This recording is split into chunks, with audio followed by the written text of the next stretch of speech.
lesson 3 of the Stalin dictator's lessons.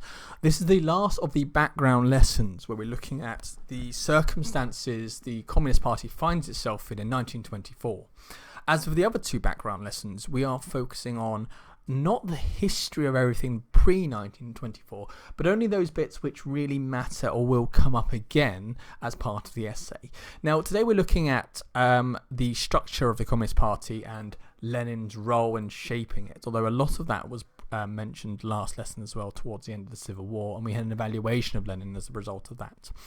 This is important because a large chunk of the why did he come to power, but also the purges, economic policy and success questions come down to your understanding of how the Communist Party operates. Because Stalin will win and he will do the purges and he will be successful and a failure in various policy areas because of the weird nature of the Communist Party and its relationship to the state. So it's important that you have a sense of what is the status quo, because although everyone tries to change it, once you give a structure to a party, it's very hard to change because there's always people with vested interests to try and keep it that way. So the first thing is to understand the difference between party and state. If you remember the Nazi and this Hitler state, there's always, although the party mattered, there was never quite a synergy, a combination between party and state. Often, if you remember the dualism lessons, the party and the state had almost shared responsibilities with completely different but overlapping same responsible grouping. So, for example, looking at the Office of the 4-Year Plan and 5-year plan and the Ministry of Economics. In communist Russia, it's a lot simpler. There is state and there is party, but in reality, although in theory they were not linked, and in theory the state was meant to be relatively independent and self-sustaining and does its own thing, in reality the party has the power. And then we're going to look at why and how in a second. But in theory, on the document there, you can see the primary institutions of the state and party. The state at the top is the Sovnarkom. The Sovnarkom is the Council of People Commissars. These are like the cabinet. So you have the Commissar for War, Commissar for Nationalities, and so on. Underneath them, you have the Central Executive Committee, which are basically the head of the various ministries and Soviets. These are all elected and chosen by the Central Committee. And you can already understand why there's a crossover. Because if you have power in the Central Committee, you will make sure the people that you like will be in power in the Central Executive Committee. Okay. Underneath that, you have the All-Russian Congress of Soviets, which is a parliament. Technically, it's a parliament, and it's made up of members of local Soviets. And in theory, it would approve laws or make laws or do stuff like that, which people wanted. As you shall see, in reality, it has none of this power, and it becomes what is known as a rubber stamp, i.e. it just agrees with whatever it's put in front of it. But that is the theory, at least. So you have essentially a cabinet, you have a coordinated council underneath that, which is more like the government, and then you have a legislature. Okay, like a parliament. Now, in reality, each stage is directly controlled by the stage and the group on the right. Okay, the Politburo, the Central Committee Party Congress, because in order to the laws that get proposed, the people who get picked to the institutions on the left are all decided by those on the right. So whoever has power in the party will then pick who is in the state, and therefore, in reality, if you are unpopular in the party, you lose your state position. If you are popular in the party, you get a state position.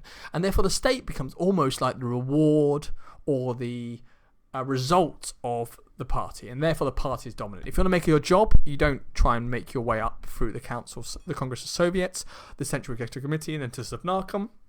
You try and make people like you in the party. And so in reality, the vast majority of people in the state institutions are party members and are either powerful of their own right in the party or are part of someone's network of patronage, i.e. part of someone's team.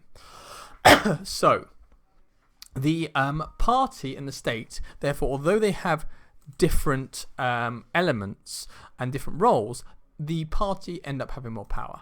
And in part, this is because, in reality, although it's very centralized, and each town has their own local Soviet, who then nominate people to the All-Russia Congress of Soviets, who are the legislative branch, and although this power is then delegated and controlled by the All-Russia Congress of Soviets. In reality, they, because they are controlled by the party, agree to delegate all its power to the Sovnarkom. What that means is, when they are out of session, the All-Russia Congress of Soviets says the Sovnarkom, the head of the state, can make decisions without them.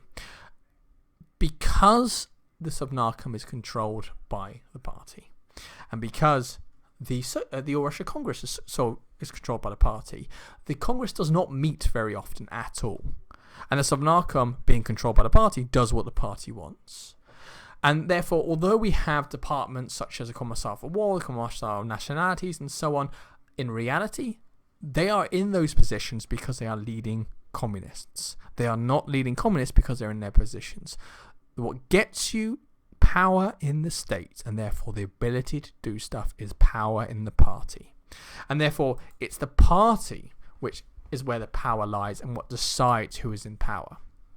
So, the party is weirdly organised based on being Bolshevik and basically being warped by the Civil War. If you remember, Bolsheviks are already incredibly centralised, incredibly secretive, incredibly hierarchical and disciplined, and the Civil War makes that worse. So the party is run in very centralised, very hierarchical, very disciplined lines. And in theory, it's a very democratic system. Parties are in areas, they were part of regions or cities, which in turn elect people to the party congress. The party congress, which doesn't meet that often, but still has big impact of important areas of policy and has to be used to develop areas of policy. If you think about the second congress, which was the split, and the 10th congress, which was factionalism, they are used to vote on important issues. And in particular, if you think about factionalism, if the party congress votes in favour of a policy, therefore that will make the party line, and therefore you can't disagree with that. So if you can control a party congress, you can control what the party line is, and therefore marginalise and get rid of your opponents. Above that, the Central Committee was designed to be the executive, i.e. the people who make decisions on a day-to-day basis. There's between 30 and 70 members. It changed the whole times, and they were chosen by the party congress.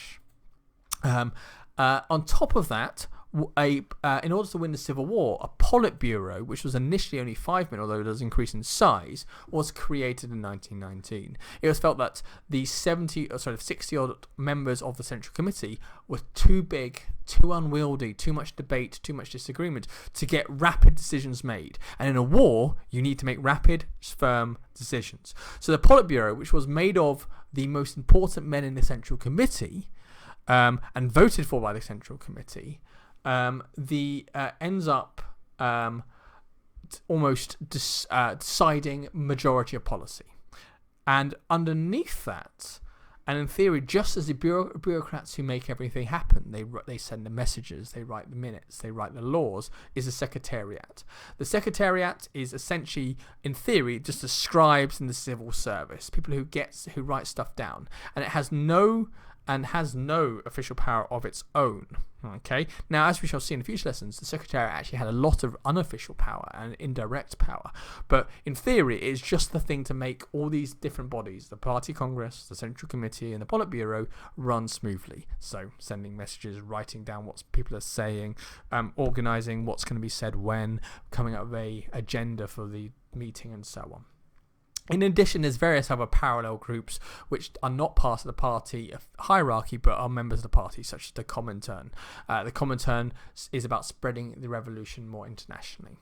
Now, we will talk about this much later, but essentially, although this in theory is this is a democratic system where the local parties pick the Party Congress, the Party Congress picks the Central Committee, the Central Committee picks the Politburo, this is in reality a system of patronage. Patronage is the idea that decisions are made in blocks, B-L-O-I-C even, I can spell good.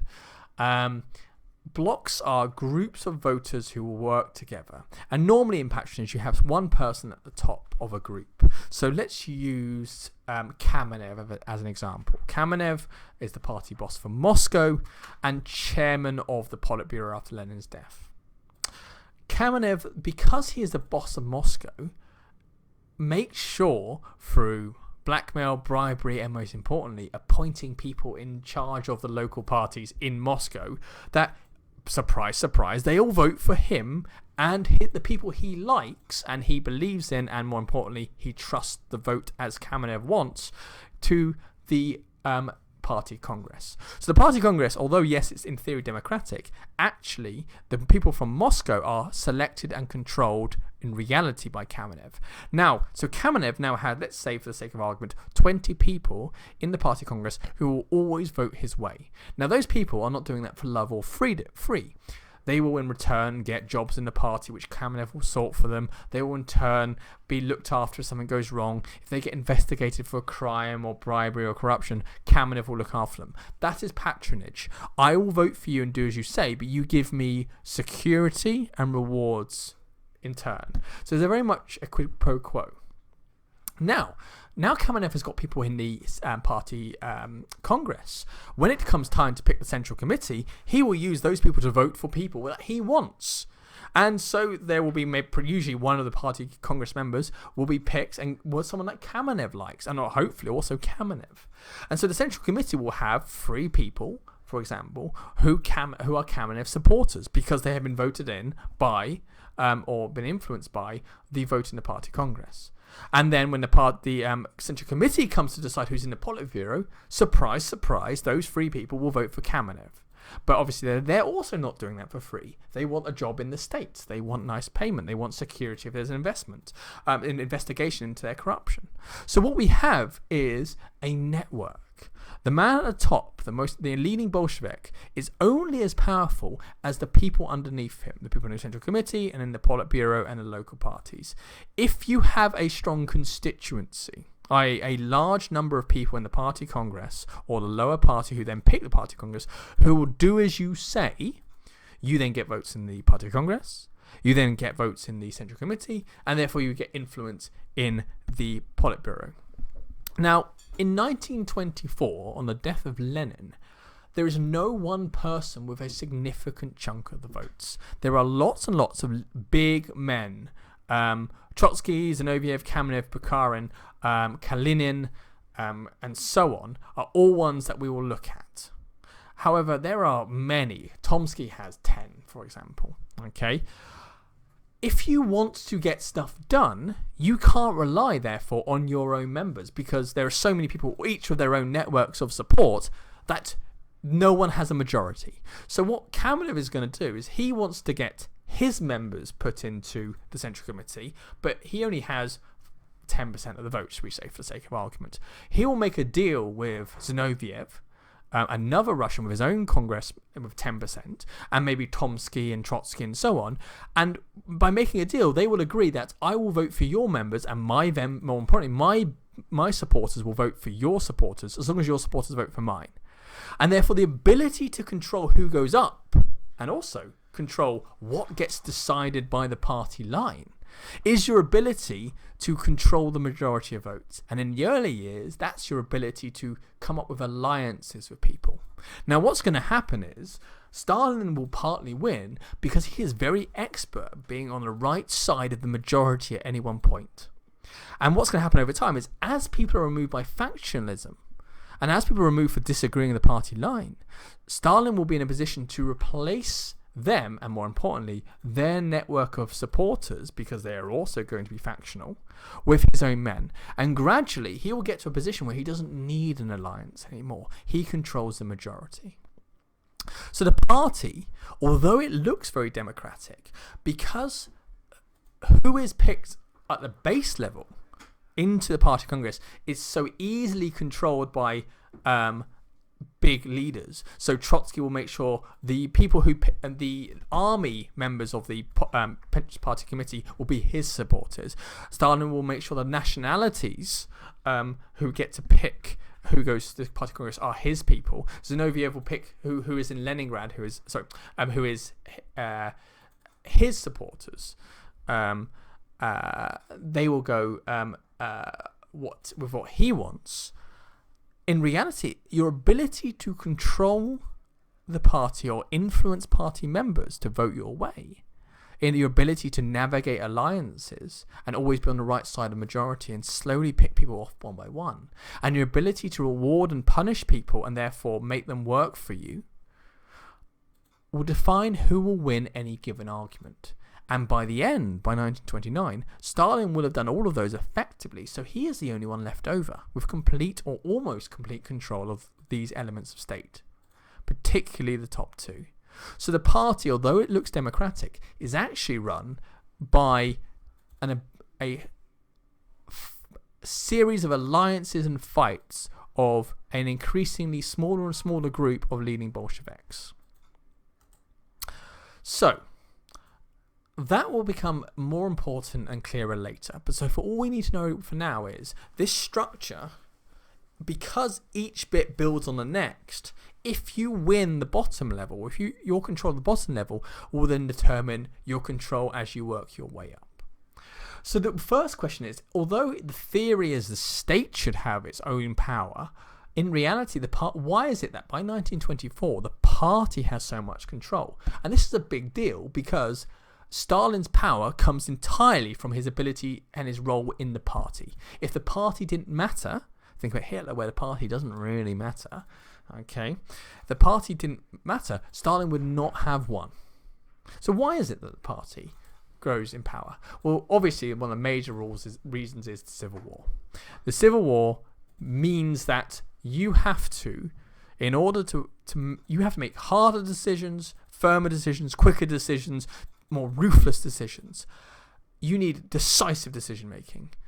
That is easier done. Lenin finds that easier if he makes the part within the party to get these stuff done than for the state, because the state has loads of people in it, many of whom are not communists. Whereas Lenin, by being completely in control of the party and have a cult of loyalty in the party, when he says something, it happens. So Lenin increasingly encourages and allows the party to win any dispute and take over. With war communism and the increased control of the state in the economy and centralization of the economy, this means that the party, because they pick people who are in the state are picked by the party, end up having control of the economy, and this they use to leverage. As well as this, with the Civil War becomes more radicalization and brutalization. The party is more willing to use force, more willing to use terror, more willing to use a Cheka, which is the terror group, the terror apparatus, the equivalent of the SS for the communists. And those who are guilty of upsetting the party, for example being factions, or for saying bad things about communists, often find themselves being punished by the police, the army, or the Cheka, which are technically the state. There is a conflation between the two. Because a party is increasingly desperate, it's more willing to use the state to use violence against its own opponents. So technically you have broken no legal rules, no laws by going against Lenin. But because the party doesn't like that, and they increasingly are willing to use the state as a hammer to beat you over the head with, they will increasingly get control by their ability to use terror. In addition, because the Civil War, essentially everyone who is important in the state resigns and joins the whites, i.e. you're only important in the state if you're middle class or upper class, that means there's a void. There's no one there. Therefore, who do you replace them with? Well, but Lenin doesn't trust these socialist revolutionaries, doesn't trust these Mensheviks, doesn't trust these liberals. So instead he puts his own party members in these senior state positions which are now empty. And this means that you have people at the very top who often don't know what they're doing and are very unsuited, who are given that role, and entirely because of connection to the party. And when they're in that roles, the people they pick under them are not elites or people who know what they're doing, but their mates and their own networks of support in the party. And therefore the party ends up controlling it, particularly because the party itself is worried that the state could be used against it. So if you put your own members in charge, you allow communists in charge, even if they don't know what they're doing, it means that the regime is safe. And because you're in a civil war, you are very aware of being taken over and replaced at any point. In addition, the only way you keep people loyal in your party is by giving rewards. A job in the state gives you a steady salary, a secure position, and influence. This is a good reward. But as soon as you give out a state position as reward, the state is less important thing. It's subordinated. If you do well in the party, here is your reward. And that means in reality, you are far more likely to follow and care about the state and dance to the state than the party.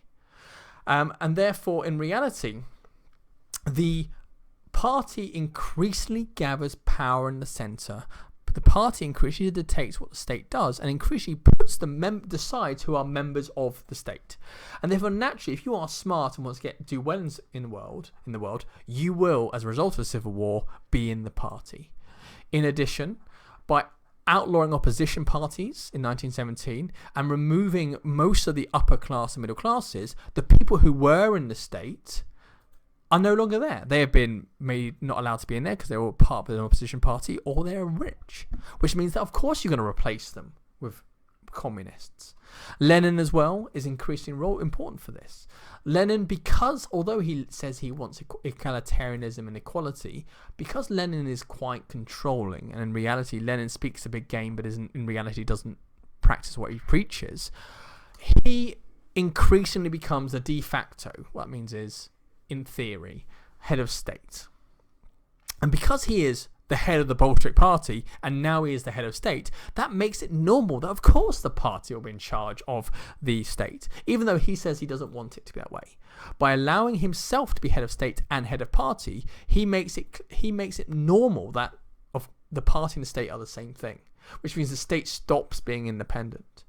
In real addition, as Lenin increasingly feels like he needs control, because he doesn't trust people outside of his circle, he increasingly allows long-time supporters and trusted subordinates, people who have been in the party for often decades, to take these positions with the state. This grows his own power, but also reinforces the image for many Russians and many in the party that the state is something lesser than the party. Lenin will go for someone who is a party member over someone who is an experienced member of a particular ministry. A reliable communist will become a general much quicker than someone who's been in the army for a longer period of time but is not a communist. And that is a result of Lenin's own paranoia. Probably justified to some extent, but that is a result of his own paranoia nonetheless. And what that means is, unfortunately, it becomes obvious to everyone that the real power isn't with the state, it's in the party. As we mentioned before, the ban of factionalism also means that if the party decides something, it becomes a law. If you are in the state and then you suddenly go against the party line, you will also be removed because you are being factional, even if you are not a member of the party. So what factionalism does is it basically just means that it's an assertion of dominance of the party. We decide what the party line is, we decide what's right, and so on. So again, the power of the party increases because of Lenin's own dictatorial role, his reliance on party members, and his use of factionalism to basically make, when people think about the state, they just see it as the reward and the tool of the party. And therefore the party seems more powerful. And as soon as people believe something is more powerful, it is more powerful, because power comes from perception, particularly in a situation where there is no clear dominance and the state is weak. Lastly, there are a couple of other little reasons which explain why the party become more powerful. The first one is the nomenclatura system. The nomenclatura system is Lenin being incredibly paranoid that there are lots of people in government who are Mensheviks, socialist revolutionaries, anarchists, even a few liberals, one or two conservatives. He is worried that by 1923 he's won the war, but there could be a counter-revolution. A counter-revolution is where the forces who don't like the revolutionary forces try and take power again. And obviously, if these people have power in the state, if they have control over a ministry, over the police, over the justice, over the army, they can use that to fight against the communists. So what Lenin decides is the top 5,500 individuals who are in power. So the top people in the state, by law, have to be party members, and that's a way of getting rid of all these socialist revolutionaries and stuff. But naturally, that only reinforces the image that, well, the power is in the party. The power of the party makes decisions. If, by law, the only way you can become important in the state is by being in the party, that makes it clear that the party is where the power is. And therefore, the people who get put in these positions are picked far more because of their loyalty than their ability. You have a load of people who are put in these top positions who are there because they've done the right thing, they've ticked the boxes, and rather than being good. And that means that obviously people, therefore, if you want to make your name in Russia, if you want to get promoted in Russia, it's about making sure you dance for Stalin or Lenin. You do the party stuff rather than being focused on the state. Now, 5,500 in a country as large as Russia doesn't sound like a lot of roles, and it shouldn't really make a big difference until you realise that patronage, these guys who are in these 5,500 roles are there because they have been very popular with someone. To keep those positions, they have to remain popular, and more importantly, they have to keep votes. The way they do that is they have their own patronage network. They have their own supporters. So yes, you have one person in charge of, let's say, the Ministry of Agriculture in Siberia, and he has to be a party member. But he will pick local party members himself to keep them happy, so they keep him in his job. He will pick people and give them jobs not on the basis of competency, but if they are part of the party. Because at any point, the local party could remove him. So he wants to make sure he doesn't get removed by keeping the local party happy. How does he keep the local party happy? By giving them jobs.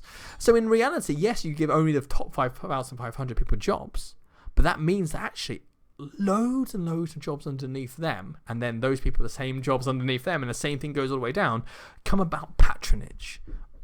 I will buy you off with this job, next person, I will buy you off, next person underneath that, I'll buy you off, and it trickles down.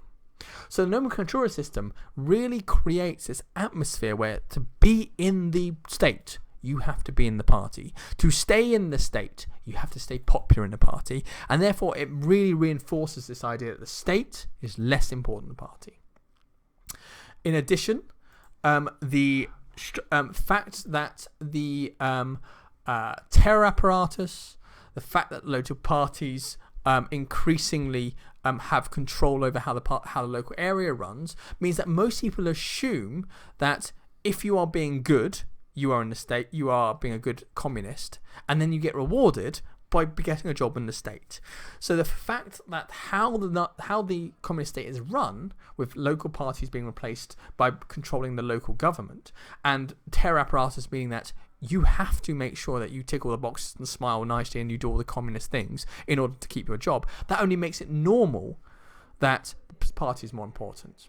And finally, one thing you must always remember is the Bolshevik party has always been very, very, very, very disciplined and party focused. How it engenders itself, how it keeps itself in power, has always been about the party. And therefore, naturally, of course, when it comes to power, it will carry on being about the party. The Bolsheviks themselves really dislike and are quite disdainful of the workers. Many of them are middle classes. Many of them believe that the average worker is a nice person but not very good at leading. They don't trust them. And therefore, there was this culture that emerges that, well, of course, the uncultured worker has to be managed. The uncultured worker has to be controlled, because there is this lingering fear that this guy does not know what he's doing.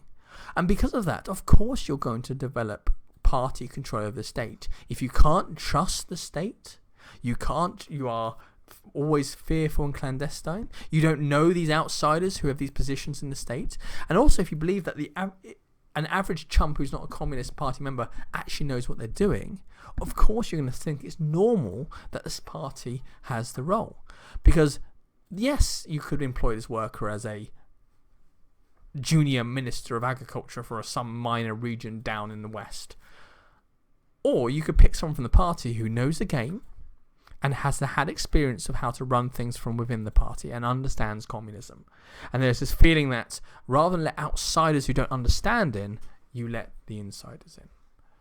So, although we will discuss this in much more detail when it comes to coming to power, the thing that overwhelmingly shapes the party is the way you define the party line and therefore the factions, the outsiders, is through the Politburo, Central Committee, and Party Congress. But what defines the party, how they vote, is the big important people who control blocks of voting. 10% here, 5% here, 20% here in the Party Congress. If those big figures who control X percentage of people in the Party Congress ally together and agree that this is the party line, that becomes the party line. So those who can politically or ideologically dominate the Party Congress either persuade their ideology or, more reliably, control their votes through blackmail, bribery, threats, and self-interest, have the advantage. And this creepy foreshadowing noise is why Stalin is going to win. Because he is best positioned and best skilled to win this battle. When the only areas of struggle in the first essay students have is understanding this point. This is not a leadership election which is in a democratic party. This is not the Nazis. The way that you win is through voting in Party Congress. Those best positioned to win these votes will win. And that is Stalin.